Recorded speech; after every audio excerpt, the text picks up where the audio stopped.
17 जनवरी 1998 white house से एक ऐसी खबर बाहर आती है जिससे पूरी दुनिया हिल जाती है। अमेरिका, जिसने खुद को सबसे शक्तिशाली लोकतंत्र कहने पर गर्व किया, उसी लोकतंत्र की दीवारों के पीछे एक ऐसा सेक्स स्कैंडल चल रहा था जिसने दुनिया के सबसे ताकतवर शख्स को रेंगने पर मजबूर कर दिया। एक ऐसा सच जिसने अमेरिका की राजनीति की दशा और दिशा बदल दी। एक ऐसा राज जिसने अमेरिका के राष्ट्रपति को शर्मिंदा कर दिया और एक लड़की की जिंदगी हमेशा के लिए बदल दी और बर्बाद कर दी। ये कहानी है प्रेसिडेंट बिल क्लिंटन के एक्स्ट्रा मैरिटल अफेयर की, वो भी किसी आम लड़की के साथ नहीं, बल्कि खुद से 27 साल छोटी इटर्न मोनिका लेविन्स्की के साथ। साल 1995 में जब मोनिका की व्हाइट हाउस में नौकरी लगती है, तब 22 साल की इस मॉडर्न और खूबसूरत लड़की को देखकर प्रेसिडेंट बिल क्लिंटन पहली नजर में दिल हार बैठते हैं। उन्हें अपनी 49 साल की उम्र, 24 साल की शादी, 15 साल की बेटी और दुनिया के सबसे बड़े राष्ट्र की जिम्मेदारी का भी एहसास नहीं रहता। धीरे धीरे दोनों की नजदीकियां बढ़ने लगती हैं और व्हाइट हाउस के सीक्रेट कमरों में शुरू होता है एक ऐसा अफेयर जिसने पूरी दुनिया को हैरान कर दिया। लेकिन ये राज बाहर कैसे आया? कैसे मोनिका की अपनी ही सहेली ने उसकी बातों को रिकॉर्ड करके उसकी जिंदगी उजाड़ दी? इस सेक्स स्कैंडल के अलावा क्या थे बिल क्लिंटन से जुड़े वो विवाद जो उनकी छवि पर आज भी काला धब्बा बने हुए हैं? आज उठाएंगे इन रहस्यों से पर्दा, तो बने रहिएगा वीडियो के अंत तक। साल 1992 का दौर था जब अमेरिका की राजनीति में एक नई हवा बह रही थी। राष्ट्रपति जॉर्ज H.W. बुश खाड़ी युद्ध जीत चुके थे और उनकी लोकप्रियता आसमान छू रही थी। लेकिन देश की आर्थिक स्थिति बिगड़ रही थी, लोगों की नौकरियां जा रही थी, महंगाई बढ़ रही थी। ऐसे माहौल में सामने आए आरकांसस के गवर्नर बिल क्लिंटन, जिन्होंने चुनावी मैदान में उतरकर जनता से वादा किया कि वो इकोनॉमी को पटरी पर लाएंगे और अमेरिका को फिर से खुशहाल बनाएंगे। उनका करिश्माई अंदाज, मुस्कुराता चेहरा और सीधी सादी बातें आम लोगों को अपनी ओर खींच रही थी। लेकिन जैसे ही वो तेजी से लोकप्रिय होने लगे, विपक्ष ने उनके खिलाफ गड़े मुर्दे उखाड़ने शुरू कर दिए। सबसे पहले सामने आया व्हाइट वाटर कंट्रोवर्सी। ये एक पुराना मामला था जिसमें क्लिंटन और उनकी पत्नी हिलेरी ने 1970 के दशक में आर्कांसस की एक जमीन में इन्वेस्ट किया था। आगे चलकर ये डील बड़ी फर्जीवाड़ा डील साबित हुई, जिसमें घोटाला हुआ, पैसे का गलत इस्तेमाल हुआ और सरकार को लाखों डॉलर्स का नुकसान झेलना पड़ा था। 80 के दशक में इसमें शामिल 11 लोगों पर केस फाइल किया जाता है, जिसमें बिल क्लिंटन के साथ जमीन खरीदने वाले उनके दोस्त जेम्स मैकडोगल और उनकी बीवी सूजन मैकडोगल समेत कई लोगों को जेल की हवा खानी पड़ती है। लेकिन आर्कांसस के गवर्नर बिल क्लिंटन और उनकी पत्नी इस केस से बच निकलते हैं। लेकिन 1992 में यह मुद्दा बाहर आते ही मीडिया ने खूब सवाल उठाए, मगर उस वक्त अमेरिका में क्लिंटन की हवा चल गई थी। वो चुनाव जीत जाते हैं और 20 जनवरी 1993 के दिन राष्ट्रपति पद की शपथ लेकर दुनिया के सबसे ताकतवर व्यक्ति बन जाते हैं। लेकिन उनके निजी जीवन से जुड़े विवाद उनका पीछा छोड़ने का नाम नहीं ले रहे थे। एक तरफ व्हाइट वाटर केस में क्लिंटन के करीबी दोस्त विंस फॉस्टर का नाम उठता है, जो उस वक्त व्हाइट हाउस में डिप्टी काउंसिल थे। विंस इस दबाव को झेल नहीं पाते और जुलाई 1993 में आत्महत्या कर लेते हैं, जिससे मीडिया और लोग क्लिंटन की छवि पर एक बार फिर सवाल उठाने लगते हैं और व्हाइट वाटर केस की जांच फिर से शुरू की जाती है। वहीं दूसरी तरफ साल 1994 में प्रेसिडेंट बिल क्लिंटन पर एक और केस फाइल होता है, वो भी सेक्सुअल हैरेसमेंट से जुड़ा। दरअसल राष्ट्रपति बिल क्लिंटन पर यह आरोप लगाया गया था कि पाउला जोन्स ने, जिनका कहना था कि 1991 में जब क्लिंटन आरकांसस के गवर्नर थे, वो एक सरकारी कर्मचारी थी, तब बिल क्लिंटन ने उनके गवर्नर पद का फायदा उठाते हुए उनका यौन शोषण करने की कोशिश की। अब राष्ट्रपति पर ऐसा आरोप लगना अपने आप में अमेरिका की राजनीति के लिए किसी तूफान से कम नहीं था। हालांकि क्लिंटन की टीम ने इसे झूठा और बेबुनियाद आरोप बताए। इसके कोई ठोस सबूत भी नहीं मिले और केस की जांच करने वाले केनेथ स्टार्क को प्रेसिडेंट क्लिंटन के खिलाफ कोई ठोस सबूत नहीं मिले थे। लेकिन इन दोनों विवादों ने प्रेसिडेंट क्लिंटन को सवालों के घेरे में लाकर खड़ा कर दिया था। हर अखबार, हर टीवी चैनल पर उनकी निजी जिंदगी के चर्चे होने लगे थे और इसी बीच उनकी जिंदगी में एंट्री ली एक ऐसी लड़की ने जिसने आने वाले सालों में क्लिंटन की जिंदगी में भूचाल ला दिया और ये लड़की थी मोनिका लेविन्स्की। साल 1995 में पोर्टलैंड इंग्लैंड में एक कॉलेज से साइकोलॉजी में ग्रेजुएशन पूरी करने के बाद 22 साल की मोनिका लेविंस्की ने व्हाइट हाउस में इंटर्नशिप ज्वाइन की। शुरुआत में उन्हें चीफ ऑफ स्टाफ लियोन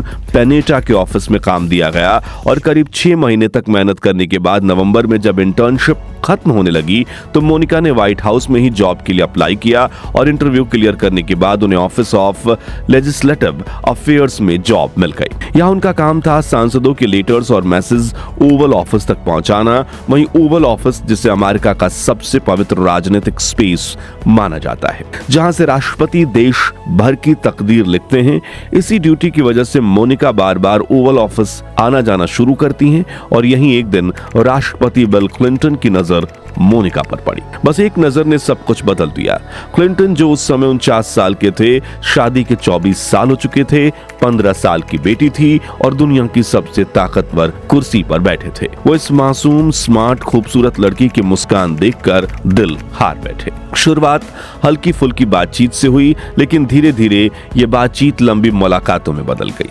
नवंबर 1995 में जब गवर्नमेंट शटडाउन हुआ और व्हाइट हाउस के स्टाफ बेहद कम रह गए, तभी एक दिन क्लिंटन ने मोनिका को अपनी प्राइवेट स्टडी में बुलाया। उस दिन पहली बार दोनों के बीच शारीरिक संबंध बने। यह रिश्ता यहीं खत्म नहीं हुआ, बल्कि धीरे धीरे एक सीक्रेट अफेयर में बदल गया। अब जब भी क्लिंटन को काम से फुर्सत मिलती, वो मोनिका से मिलते। अब मोनिका भी व्हाइट हाउस में हर रिस्ट्रिक्टेड स्पेस में बिना परमिशन के चली जाती। सिक्योरिटी स्टाफ कई बार उन्हें रोकने की कोशिश करता, लेकिन हर बार क्लिंटन बीच में आकर कहते, मुझे मोनिका के आने से कोई दिक्कत नहीं है। व्हाइट हाउस के सीक्रेट सर्विस एजेंट्स ने कई बार दोनों को ओवल ऑफिस में अकेला देखा। दीवारों के पीछे यह रिश्ता परवान चढ़ रहा था और व्हाइट हाउस के कॉरिडोर में बातें होने लगी थी, लेकिन कोई भी इतना ताकतवर नहीं था कि सीधे राष्ट्रपति से सवाल कर सके। वहीं मोनिका का रवैया धीरे धीरे बदलने लगा। वो काम में लापरवाही करने लगी, बिना पास के प्रेसिडेंट हाउस में घूमने लगी और ऑफिस प्रोटोकॉल तोड़ने लगी। इस हरकत से परेशान होकर व्हाइट हाउस की deputy of staff Evelyn Lieberman ने उनका ट्रांसफर पेंटागन में करवा दिया। 16 अप्रैल 1996 को मोनिका ने मजबूरी में व्हाइट हाउस छोड़कर डिपार्टमेंट ऑफ डिफेंस में ड्यूटी ज्वाइन की, लेकिन यहाँ माहौल उनके लिए एकदम नया और ठंडा था। प्रेसिडेंट से मिलना तो दूर, हफ्तों तक उनसे बात तक नहीं हो पाती थी। वो अकेलापन महसूस करने लगी। उधर प्रेसिडेंट बिल क्लिंटन उन्हें फोन पर कहते थे कि इस बार का प्रेसिडेंट इलेक्शन जीतने के बाद तुम्हारी नौकरी फिर से व्हाइट हाउस में लगवा दूंगा, बस थोड़ा इंतजार करो। इस दौरान मोनिका की दोस्ती हुई एक ऐसी महिला से जिसने आगे चलकर इस पूरे स्कैंडल को दुनिया के सामने लाकर रख दिया। उनका नाम था लिंडा ट्रेप। उम्र में मोनिका से 20 साल बड़ी लिंडा उनके साथ फोन पर घंटों बातें करती।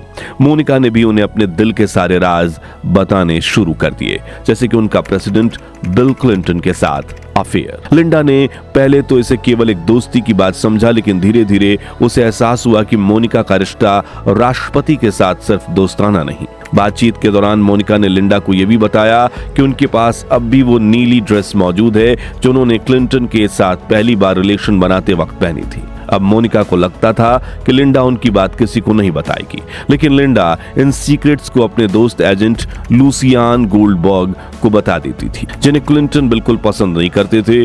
वो उनके राजनीतिक करियर को डूबते हुए देखना चाहती थी। इसी बीच बिल क्लिंटन चुनाव जीतकर एक बार फिर अमेरिका के राष्ट्रपति बन जाते हैं, जो देखकर लूसियान गुस्सा हो जाती हैं और लिंडा ट्रिप से मोनिका की बातचीत रिकॉर्ड करने को कहती हैं, ताकि बिल क्लिंटन के खिलाफ मजबूत केस बनाकर उनकी सरकार गिराई जाए। लिंडा ने भी मोनिका की बात रिकॉर्ड कर ली, जिसमें ब्लू ड्रेस और दोनों के फिजिकल रिलेशन का जिक्र शामिल था। लेकिन जब गोल्डबर्ग ने उन रिकॉर्डेड टेप्स को बिल क्लिंटन को इन्वेस्टिगेट कर रहे ऑफिसर केनेथ स्टार के पास ले जाने के लिए कहा, तो लिंडा ने इनकार कर दिया। इसके बाद गोल्डबर्ग ने खुद पत्रकार माइकल इसिकोफ को सारी कहानी बताई, जो न्यूज वीक के लिए काम कर रहे थे, और माइकल ने 17 जनवरी 1998 को इस अफेयर की खबर न्यूज वीक में छापी। खबर सामने आते ही अमेरिका के बड़े बड़े अखबारों और टीवी चैनल्स ने इसे धड़ल्ले से कवर करना शुरू कर दिया। एक झटके में पूरी दुनिया का ध्यान बिल क्लिंटन और मोनिका लेविंस्की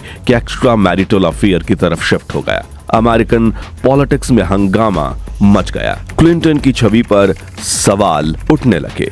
लोग उनके चरित्र पर शक करने लगे। बिल क्लिंटन, जो इतने बड़े पद पर बैठकर भी अपनी निजी जीवन को छुपाने की कोशिश कर रहे थे, अब मीडिया के दबाव में आ गए थे और इस खुलासे के केवल 9 दिन बाद 26 जनवरी 1998 को उन्हें अपनी पत्नी के साथ टीवी पर लाइव आकर सफाई देनी पड़ी। उन्होंने मोनिका के साथ किसी भी तरह के अफेयर से इनकार किया।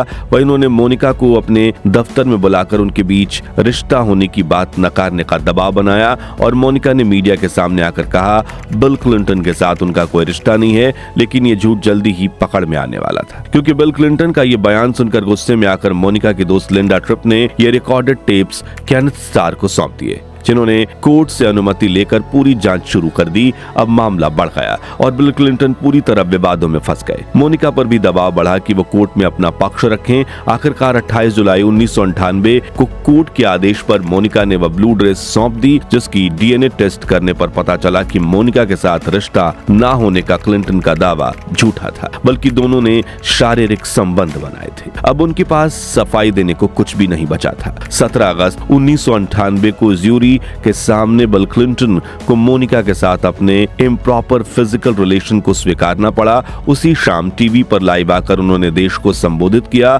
अपने रिश्ते को गलत करार देते हुए देशवासियों से माफी मांगी, मगर उनकी मुश्किलें यहीं कम नहीं हुई। मोनिका लेविंस्की केस और मीडिया की बाढ़ के बीच अमेरिकन कांग्रेस में बिल क्लिंटन के खिलाफ इम्पीचमेंट यानी महाभियोग की तैयारी शुरू हो गई। उन पर अदालत में झूठ बोलने और जांच में बाधा डालने के गंभीर आरोप लगाए गए। अमेरिका के इतिहास में ये पहली बार था जब किसी राष्ट्रपति को इतनी सार्वजनिक शर्मिंदगी झेलनी पड़ी। जनवरी 1999 में लोअर हाउस यानी हाउस ऑफ रिप्रेजेंटेटिव ने बिल क्लिंटन के खिलाफ इम्पीचमेंट प्रोसीजर शुरू कर दिया, लेकिन अपर हाउस यानी सीनेट में पर्याप्त वोट नहीं जुट पाए।